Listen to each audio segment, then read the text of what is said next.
people ask, are you going to Evart this year? They are generally talking about one thing, the Dulcimer Players Funfest. The village of Evart, located in the central part of Lower Michigan, has grown to become widely known as a place where lovers of the dulcimer gather yearly from all over the United States and Canada for the Dulcimer Players Musical Funfest. They come to enjoy 4 days of fun-filled music and renewing old friendships, jamming all day and for many late into the night. The dulcimer is believed to be an ancient instrument originating in Persia and eventually making its way to this country via the early European settlers. Played by striking its strings with handheld hammers, the instrument was used to accompany violins and other stringed instruments. However, in this country it has grown to be enjoyed for its own unique sound.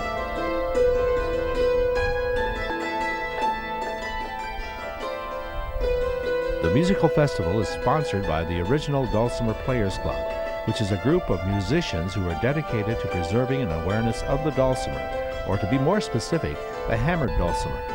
Besides the hammered dulcimers, mountain dulcimers, and all types of stringed instruments, recorders, harmonicas, spoons, and even novelty instruments are welcome at the festival. The only exceptions are electrified or amplified instruments.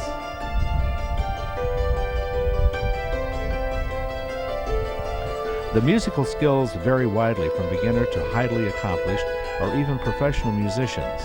Everybody is welcome to come, play, and join in to the best of their ability, and somehow the music reflects a oneness from a mutual love of making music. The music you will hear might vary from Baroque to bluegrass, country to classical, gospel to traditional standards, or yes, even old world ballads or folk.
Real quick.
So whether the music is country, old ballads, dance tunes, or tunes that date back 100 or more years, sooner or later you will hear it played in small or large jam sessions during one of the stage shows or in one of the impromptu performances.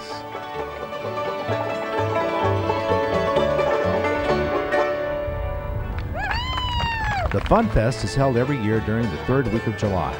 The original Dulcimers Players Club was formed way back in 1963 when L.J. Hickok, who lived in Sears, Michigan, learned that there was a banjo club formed in the state and a fiddler's club off somewhere else. He decided that a Dulcimers Club would be a good idea. His dream grew slowly at first, but his persistence paid off. Despite the crowds of 3,000 to 4,000 that come through the gates every day, as well as the 750-plus campers that pack the fairgrounds to capacity, there is a genuine friendliness and orderliness to the event. The fact is that the FunFest has retained the atmosphere of a small-town country festival. Alcohol is not permitted on the grounds, and the people seem to understand and respect that a certain behavior is expected. Perhaps it is the music that binds everyone together. Although the stated goal of the club is to keep the love for the Dulcimer alive, for the FunFest at least, it appears to have broadened its focus to preserving the love of making music for no other purpose than to share it with each other.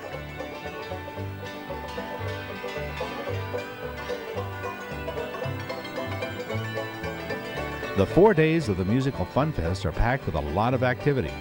Besides the impromptu jam session and a lot of renewing of old friendships, especially among the campers who have come to the FunFest for many years and keep returning, there are well over 200 workshops offered for all levels, from beginner to advanced, for a wide variety of instruments.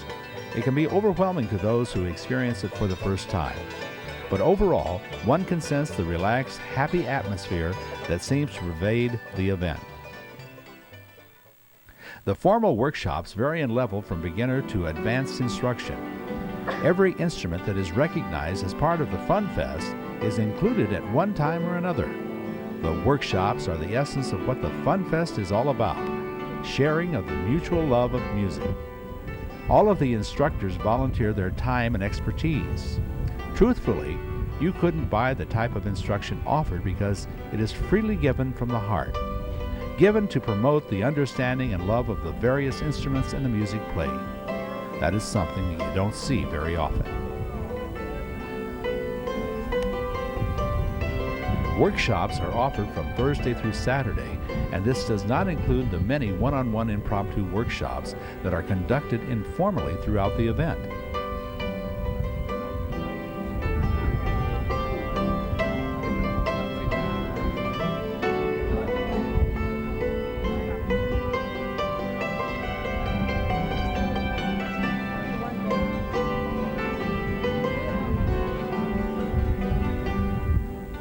On Saturday, there is a youth concert completely put on by the children to encourage their budding interest in music.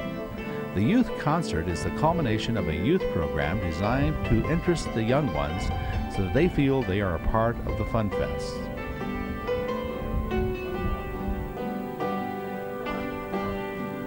And in addition to the children's concert, there are a number of other simple fun activities offered where kids can be kids and do things like puddle in soapy water to their heart's content, making giant soapy bubbles. Then there are storytelling times which appear to be very popular despite the fact that most children in this modern age have grown up in a world where the TV seems to dominate. Amazingly, storytelling still seems to be able to hold a lot of children in rapt attention. Perhaps it is the personal relationship they enjoy. In trying to capture in words what goes on at this FunFest, it is best described as a free flow of musical talent. Musicians flow from one group to another all day and late into the night, freely mixing together and sharing their talents with each other. When I die, won't you bury me on that old mountainside? Make my resting place up on the hill so high. This sharing attitude also seems to carry over into a mutual sharing of the work to put on the FunFest and make it all come together. It takes a lot of people, planning and teamwork to organize and coordinate the event. Everyone seems to know his or her job and goes about it quietly and efficiently without any fanfare. From the teams that sweep out the barns to the stage directors and performers, jobs get done and problems get resolved with a smoothness that would be the envy of any world-class operation. Starting days to a couple of weeks before the actual funfest, club members start arriving early at the fairgrounds to get a start on renewing old friendships, as well as to help begin to prepare the fairgrounds. A covered stage has to be erected, and a sound system has to be set up. Camper markers, as well as parking signs and welcome banners, have to be posted. The many fairground livestock barns have to be cleaned and swept in preparation for the workshops to be held there. The list of things to do is almost endless, but somehow it all seems to get done under the guidance of the original Dulcimer Players Club Funfest Committee and the Town of Evart Fairground Board. There are 2 stage shows daily from Thursday through Saturday featuring top-flight musicians in their own right, many of whom have recorded CDs and tapes and performed professionally. Friday and Saturday also feature an all-Dulcimer pre-show with over 300 Dulcimers all playing in unison.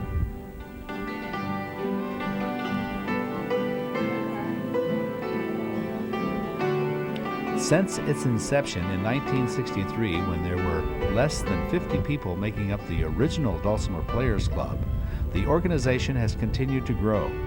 Today, there are over 900 member families throughout the world. The Funfest yearly introduces thousands to the beauty of the Dulcimer.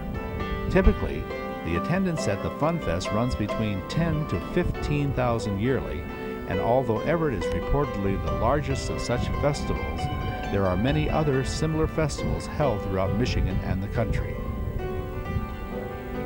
For 10 years, the club met in Barrington at the old community center, until it was decided to move the meeting to the fairgrounds at Evart because it provided a place where members could camp overnight to spend the weekend jamming after the meeting.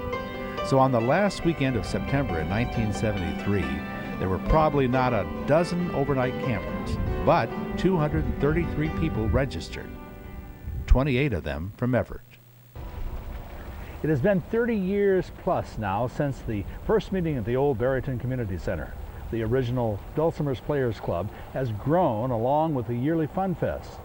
Interest in the Dulcimer and the kind of music that best fits the instrument seems to be alive and well.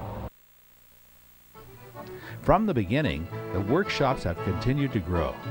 They start at 9 a.m. and end at 5 p.m. The workshops are the heart of the Funfest, and when they end, jamming in the empty barns replaces the instruction as groups of musicians, old friends from past Funfests, and new acquaintances easily mix together. No one is a stranger and no one is excluded. Beginners gain confidence as stronger musicians keep things together, and the music goes on late into the evening under the warm, starlit summer nights.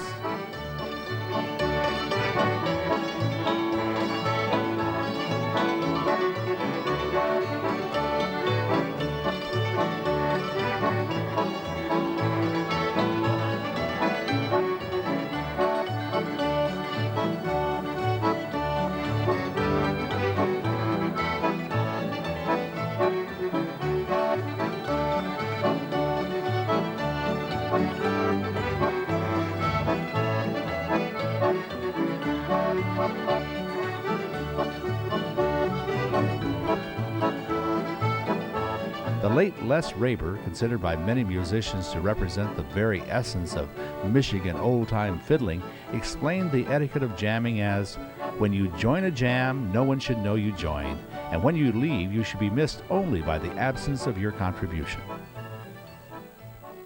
Words can't fully describe the Dulcimer Funfest. One has to experience it. In these days of glitzy and spectacular shows with superstars whose names I don't recognize anymore, I find it refreshing to enjoy music made by people like myself.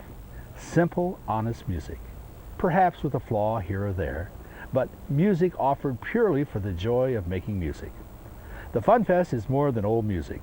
It is music from the soul of America, that music that touches our past and our traditions. So enjoy with me now highlights and moments from other Funfests.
out there.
Since the mid-70s, the gatherings have changed. New members are no longer elderly individuals who played antique instruments in their youth. They're now younger people who made dulcimers for themselves or purchased an instrument from one of several makers who now have a ready market for their product. With this increase in players, both in Michigan and around the country, there are more sources contributing to the revival of the dulcimer. The intrinsic beauty of the dulcimer is in its voice. The dulcimer is an old instrument that remains young because of the simple honesty of the way it presents the music that flows from it. Now, if it's speculated at times that harps are the instrument of choice for making heavenly music, then perhaps God gave us dulcimers to enjoy in the meantime. And in the meantime, the original Dulcimer Players Club survives and thrives, bringing old music to new audiences.